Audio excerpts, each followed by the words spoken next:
বাইদেউৰ লগত মই যোৱা ছেপ্টেম্বৰৰ পৰা জড়িত।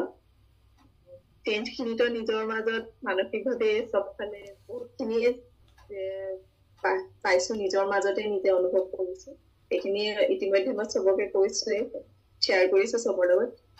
আৰু মানে তাৰপাছত মই হেল্থ ছেশ্যনত জইন কৰিলো বাইদেউৰ লগত।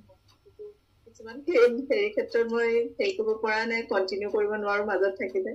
কিন্তু আজি কেইদিনমান হ'ল মই এটা বস্তু লক্ষ্য কৰিছো, হেল্থ ছেশ্যনটো কৰাৰ পাছৰ পৰা মোৰ সদায় এনেকে চিজন চেঞ্জ হলে বা এনেও ৰাতিপুৱা ধৰক উঠিব মই নোৱাৰো বিচনাৰ পৰা। মানে কি হয়, মাটিত নামিলে না অকণ বাহিৰৰ পৰিৱেশটো পালো, বতাহ চতাহ পালো, ইমানেই মোৰ চৰ্দি হয় বা হাঁচিয়া হাঁচিয়া, মোৰ চকু তকু ৰঙা হৈ যায়, একদম নাক চাক খজুৱাই, ডিঙি খজুৱাই, মই থাকিব নোৱাৰো। মানে মোৰ বহুত দেৰি অসুবিধা হয়, মানে কিবা এটা কাম কৰিবলৈ হলেও বা নিজে হলেও।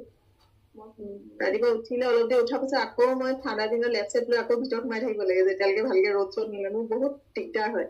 অকল ঠাণ্ডা দিনতে হৈছিলে এইটো? ঠাণ্ডা দিনত বেছি হয়, এনেও হয়, ঠাণ্ডা দিনত বেছি হয়। তাৰপিছত গধূলিও হব, ৰাতিপুৱাও হয়। মোৰ মানে এনে বহুত দিগদাৰ হয়, মানে ৰঙা হৈ বহুত অসুবিধা হয়, চকু ফুৰি চুৰি খজুৱাই। আজি কেইদিনমান হয় এই চিজনটো মই লক্ষ্য কৰিছো, মোৰ একদমেই এইটো প্ৰব্লেম নাই, একদমেই নাই।